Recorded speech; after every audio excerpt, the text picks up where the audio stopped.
माँ की अंतिम इच्छा। वृद्ध आश्रम से बेटे को फोन आया कि माँ का अंतिम समय आ गया है, आकर मिल लो। बूढ़ी माँ की जिम्मेदारी बेटा नहीं उठा सकता था और पत्नी की रोज रोज की चिक चिक से परेशान होकर बूढ़ी माँ को वृद्ध आश्रम में छोड़ दिया था। कभी कभी माँ से मिलने आ जाया करता था, लेकिन कुछ महीनों से बेटा अपने काम में इतना व्यस्त हो गया था कि उसे माँ से मिलने का समय ही नहीं मिला और ना ही माँ के स्वास्थ्य के बारे में जानने का। लेकिन जब आश्रम से फ़ोन आया तो तुरंत वह अपने माँ के पास आया।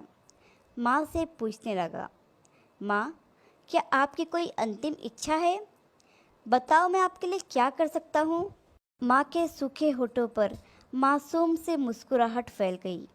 माँ ने कहा, बेटा, इस जगह छत पर पंखा लगवा दो, सख्त गर्मी है। बेटा आश्चर्य से माँ को देखने लगा कि अंतिम समय में माँ को यह क्या सूझा और कहने लगा, माँ, इतने वर्ष आप इस वृद्ध आश्रम में रहे, कभी शिकायत नहीं की, फिर अंतिम समय में यह कैसी शिकायत? माँ ने कांपते हाथों से बेटे का हाथ पकड़ा और कहा, बेटा, मैं ये तुम्हारे लिए कह रही हूँ। मैंने तो जैसे तैसे गुजारा कर लिया, लेकिन जब तुम्हारे बच्चे तुम्हें यहाँ भेजेंगे तो तुमसे यह गर्मी बर्दाश्त नहीं होगी। इतना कहते ही माँ की आत्मा परलोक सिधार गई और बेटा आश्चर्य से माँ को देखता रह गया।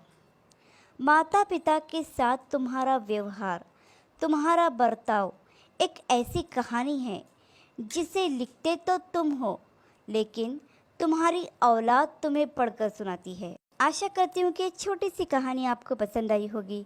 इस कहानी पर आपकी क्या राय है हमें कमेंट करके ज़रूर बताइए। कहानी पसंद आई हो तो लाइक और शेयर करना बिल्कुल भी ना भूलिए। चैनल पर नए हो तो चैनल को सब्सक्राइब ज़रूर कीजिए। कहानी सुनने के लिए आपका बहुत बहुत धन्यवाद।